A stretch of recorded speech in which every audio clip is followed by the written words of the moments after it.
Sobat Kairos yang terkasih, firman Tuhan bagi kita pada hari ini tertulis dalam Kolose 1 ayat 17. Ia ada terlebih dahulu dari segala sesuatu, dan segala sesuatu ada di dalam Dia.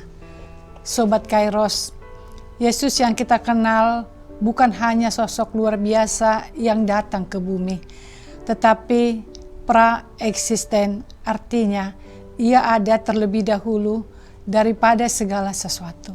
Ini berarti bahwa Yesus ada sebelum segala sesuatu diciptakan, yang menekankan sifat kekalnya.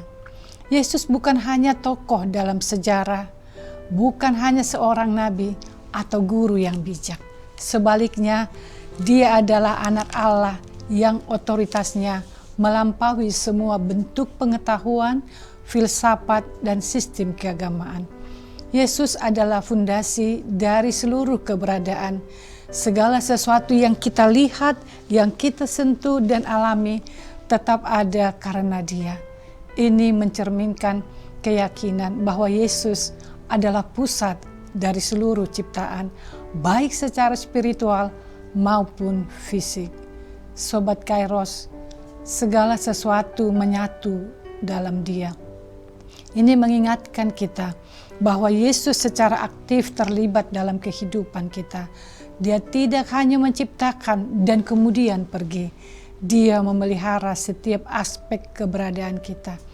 Ini adalah jaminan bahwa di tengah kehidupan kita yang kacau, banyaknya pergumulan, banyaknya kesulitan, Yesus memegang kendali yang teguh, memberikan kedamaian dan bimbingan. Dia memelihara segala sesuatu. Dan ketika kita merasa tersesat, kita harus ingat untuk berpaling kepadanya dan percaya pada kuasa-Nya yang menopang. Sobat Kairos, renungan hari ini mengingatkan kita akan sifat kekal Yesus yang ada terlebih dahulu daripada segala sesuatu, dan segala sesuatu menyatu dalam Dia. Kebenaran-kebenaran ini mendorong kita untuk meluangkan waktu bersamanya, teguh dalam iman kita, dan memusatkan pandangan kita pada Dia yang menjadi sumber harapan kita. Yesus harus menjadi pusat prioritas hidup kita.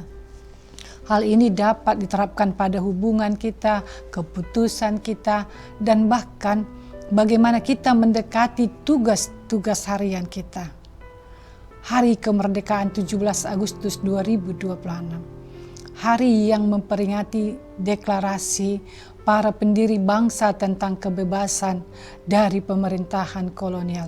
Namun, bagi umat Kristen, kita diingatkan kemerdekaan adalah anugerah dari Yesus Kristus. Dialah sumber keberadaan kita, dan Dialah yang memelihara segala sesuatu. Immanuel. Amin.